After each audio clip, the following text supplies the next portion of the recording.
Welcome back. October is Breast Health Month, but it's never too early to change your breast fate and lower your risk factors. So we're talking about a little early, so you can make sure you schedule those appointments. Joining us in studio right now is for Kara's Cures is our good friend, Dr. Artemis Morris. She's a board-certified naturopathic physician, also a licensed acupuncturist, and the founder and medical director of the Artemis Wellness Center, which always wins lots of awards as Connecticut's favorite in Milford. Hi, welcome. Hi, so good to have you back. Nice to see you, Kara, as always. You know, I did my thing. I went and got my mammogram as I was supposed to. But we want to talk a little bit about just things, in addition to getting your screenings, you want people to understand just the basics. Like any kind of breast pain, you want people to know not normal. Right. So a lot of times our body is giving us messages. And one of the things we're doing, we have it's called Your Breast Self program coming out in October. And we want to help people to prevent disease, to prevent recurrence, and to really understand their bodies because, you know, our bodies are telling us something whenever we have a symptom. And breast pain could be a sign of many things like hormone imbalances and diet, lifestyle things that need changing. Yeah, I mean, it also could be your medication. If you're on birth control, too much caffeine could actually cause breast pain? There are studies on that. Yeah, so we're going to be unpacking diet, unpacking lifestyle factors, unpacking environmental factors.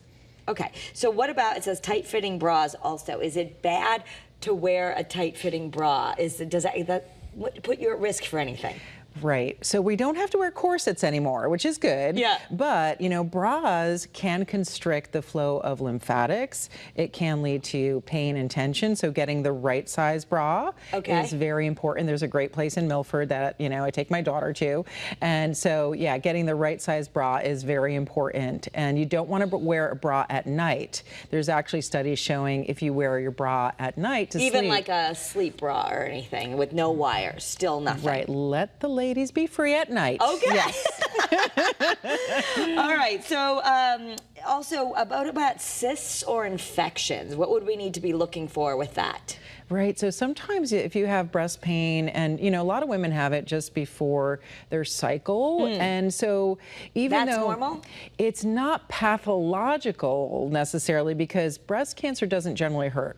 So it doesn't mean that you have cancer, but it does mean that something is off. So it could be hormones, it could be, you know, sometimes there's cysts that happens, like, you know, 70% of women can have a cyst that resolves on its own. So there's different things that can happen, but these are also little clues. Like, we don't want to ignore our body, and this is why we have this program. We want to bring attention to our body and the things it's trying to tell us. So talk about this program. It starts in October, and is it for women of all ages, even teenagers, or what do you want people to get out of it? Right. So we do want to change those 1 in 8 statistics of women getting breast cancer. Yeah, 1 out of every 8 women will get breast cancer. Yes, and it's a very high rate in Connecticut. It's the second highest in the country. So we want to shift that by helping people to understand the lifestyle and dietary factors that can change 50 to 70% of their risk. So what would be one thing you would like people to change right now to reduce their risk?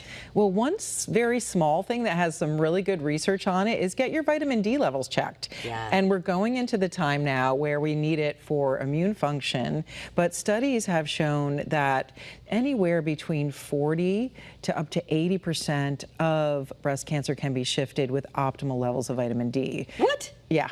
So, okay, you brought a little vitamin D. It's on the table. I know it's like, if you're not going to take a lot of supplements, it seems like the one supplement that a lot of preventative doctors like you want us to take is the vitamin D. So how many units would be a good place to start? And this is where a little guidance will definitely be helpful. So, you know, you want to go to your doctor, ask for your 25 hydroxy vitamin D levels to get checked.